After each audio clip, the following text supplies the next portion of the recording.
university initiatives at Northrop Grumman, and I was, the only way to figure out anything about anybody, if you want real facts these days, is to go to Google, and, Google economy, Google society. So I looked up George Reynolds. He doesn't have his resume on the web, but what it did say was Director of Industry University Initiative at Northrop Grumman Electronic Systems, and I found a quote from him on the Google. You'll find it if you check. It says, "It never hurts to ask again," said George Reynolds. And so that's why I said earlier, when the Dean's office was very helpful in organizing this, called George Reynolds and said, we need support to run this, to organize a symposium. We actually don't have enough funding for this kind of thing on campus at the university. George said yes right away. So, I really appreciate that. I appreciate all the support that Northrop Grumman has given us over the years. We still have a very strong research program, collaborative research program at Northrop Grumman. They're a sustaining partner along with Toshiba Corporation, the other sustaining partner that we have right now. That's at a level of $200,000 a year for several years. I haven't looked back to see how many years it's been, but we really appreciate that. So George, if you can come up.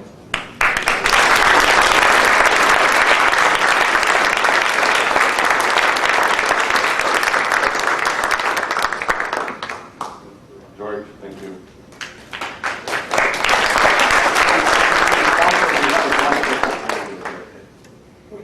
Yeah, he's our sponsor, so I'm going to let him say a couple words. If you pay, you get to talk. Well, I'll be very brief. It's a pleasure being here. I'm grateful to accept this award on behalf of Northrop Grumman Corporation. I remember the start of the ISR, and Aris and I were working closely together then. He was my boss, and we've had a sustained relationship with the leadership of ISR along the years. It's been very essential to our business in terms of helping us to do some things that we wouldn't have been able to do as rapidly or as cost effectively in our own organization as could be done here.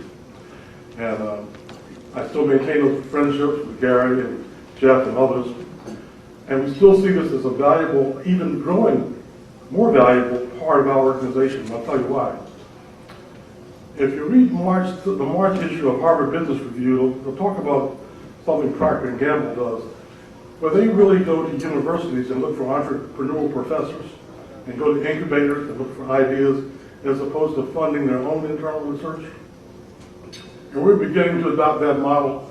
We think we can leverage our industry, our university partners, and our incubators at our university partners to find pearls of wisdom or pearls of bright ideas that we can then fund and accelerate their growth and development to give us a unique position in a product out 7 to 10 years.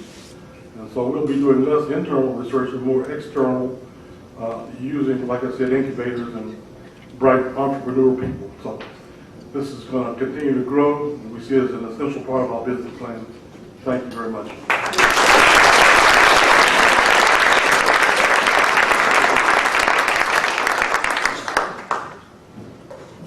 Those were very good words to hear from you. Friend for another 20 years. Another very close partner of the ISR over the years has been Lockheed Martin Corporation, formerly Martin Marietta Corporation. What was the name before that? I don't know.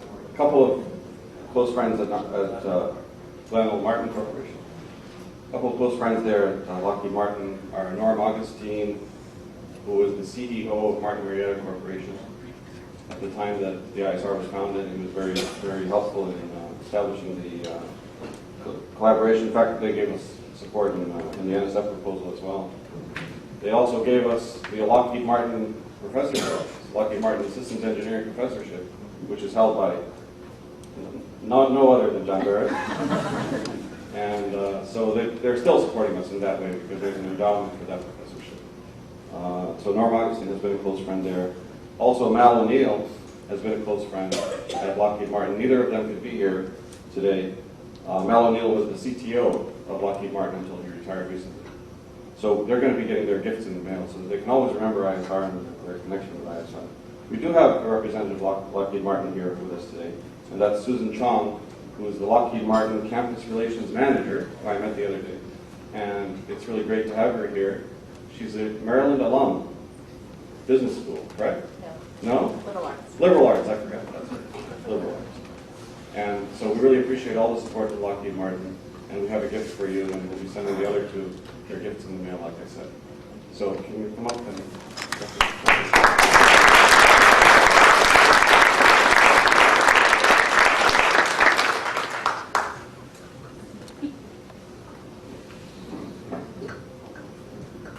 Susan, congratulations. I mean, thank you so much. Thank you.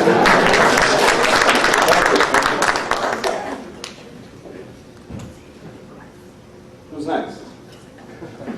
Anybody care to guess? Okay, so a close friend of ISR over the years also has been General Electric Corporation, and a close friend of mine as well, Paul House. Where's Paul? Has he left? He must have. He was here a second ago. We'll give him this token of our appreciation. It's too bad he's not here. I actually worked with Paul House on aircraft engines for some number of years, and then later with Ray Adamitis as well over here. So that was a very successful project, and he's been a member of our Strategic Advisory Council for many years. He's always been happy to come and attend the meetings and give us input and his wisdom, so we really appreciate that. Another person I'd like to recognize before going on to recognize the other former director that I haven't recognized yet is David Elliott. Is David here? David, can you come up? David Elliott, Professor David Elliott, retired from Washington University in St. Louis. I don't know how many years ago. I got here in 92. 92. And since 92, he's been a volunteer professor at the ISR. He's actually been here as a volunteer, working on research with our students and faculty, participating in thesis committees. And we owe a great debt of gratitude to Professor David Elliott. He's saying hello to his NSF colleague. He was also program manager at NSF for some time. So David, thank you so much for all your contributions.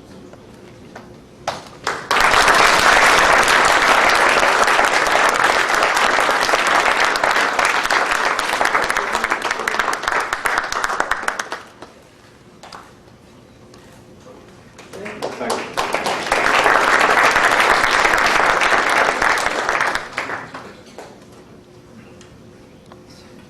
So I have a couple more people to recognize. The first one will be our founding director. Did I forget someone? Oh, Paul! You all right? Sorry, I was here. Paul, please come up and accept your specialized record. No problem in working in the real world.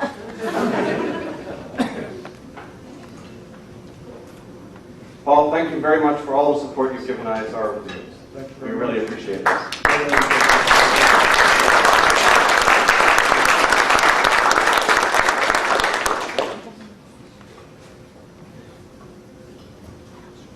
What can I say about John Veris? So many people have spoken about John Veris. John Veris is such a great friend of all of us here, and we all owe him such a great amount of thanks and gratitude and appreciation for all he's done and all he continues to do. He's a maverick researcher. He's very broad. He knows about so many different topics, and he's excited about all these topics that he knows about. And what he doesn't know about, he learns about very fast. And so, he's motivated us since the beginning. Actually, I met him first when he was on a visit to Berkeley, and I remember all the graduate students were saying, don't you know that this very young, great professor from Maryland is visiting? You should find some time to talk to him. And I noticed he actually walked fast, and he's going to Pravin's office, and I don't know what other office is. He was always just a very active person. So from the beginning, we got a lot of motivation from John Veris. We still get a lot of motivation from John Veris. Ideas that you see coming out of the ISR, a lot of times these days, in the past and the future, you'll find that if you really look deeply, you'll find that John Veris' ideas many times that he's encouraging from behind the scenes. So, he doesn't want to have to be in the office from 9 to 5 and that director's office being stuck there or whatever, but he's encouraging us all the time. And we really appreciate everything that he's done and that he continues to do for us. So I have a special, large, cherry wood plaque for John Veris, expressing our appreciation. It says, to John S. Veris, founding director, Institute for Systems Research, for his foresight, leadership, and continuing contributions since the Institute's founding in 1985. Thank you, John.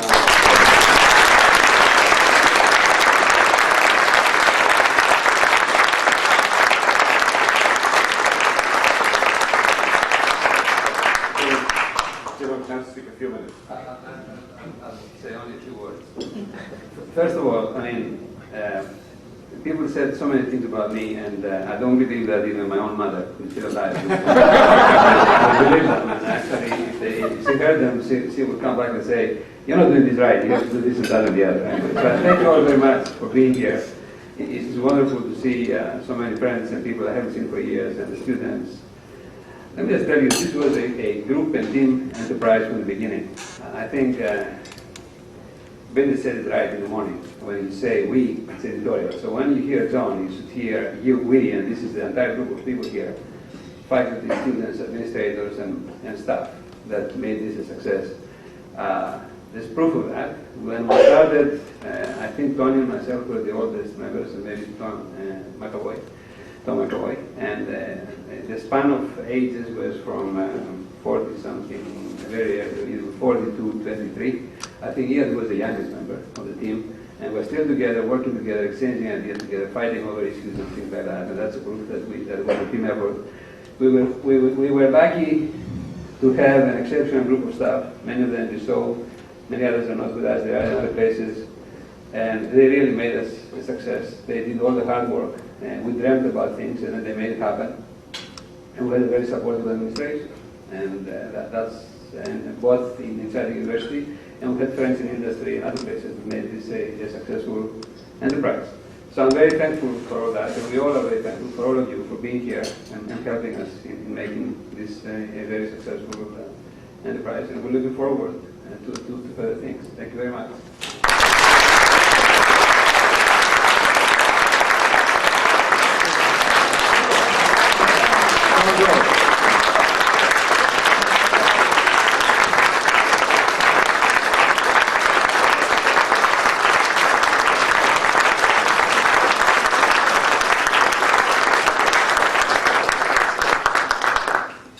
The proof of the success of ISR was the successful succession in leadership that happened. And we thought about it and we designed it that way as the proof of the institution. And further proof is that we have the current very able director who, when we started, was the youngest member of the team.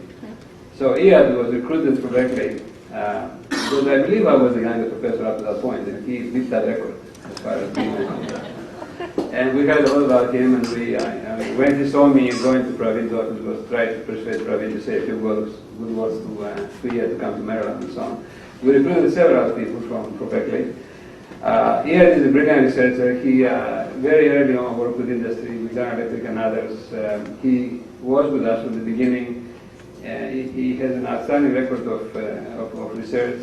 And then when the time came, I planned it so when we hired him. And we talked to him about being the next director. Don't believe that. And so I'd like to recognize him, and we have something for him for all the time.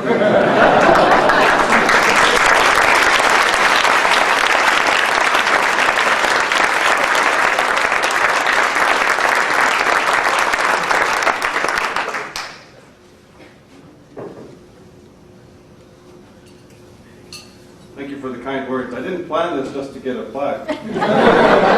Actually, I just found out about this, and I didn't find time to ask John to not present me with it, but now that it's here, I'll take it. Thank you. It was John's idea. We have two more people just to thank for doing all the planning for this event, putting it all together. You know, it's not an easy thing to do. You can see all the displays outside and the food that you've had and the arrangements inside the conference room and so on. And so those two people are Karen Deal and Becky Cope. And are Karen and Becky? Oh, they're over here. I have some flowers for you.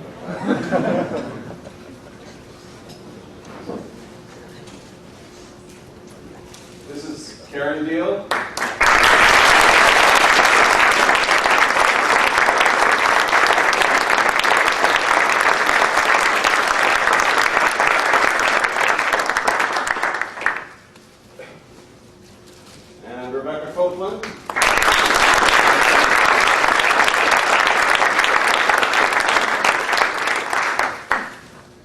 Thanks to both of them for all their help in organizing this special event. I also should now have a chance to thank them in front of both of them, in front of Pravin for helping to organize his special event, the 65th birthday symposium in Berkeley that we had in June. here they are. These are the two that really made it happen. And thanks to all of you for attending the luncheon, and we're going to continue with the program. Thanks very much.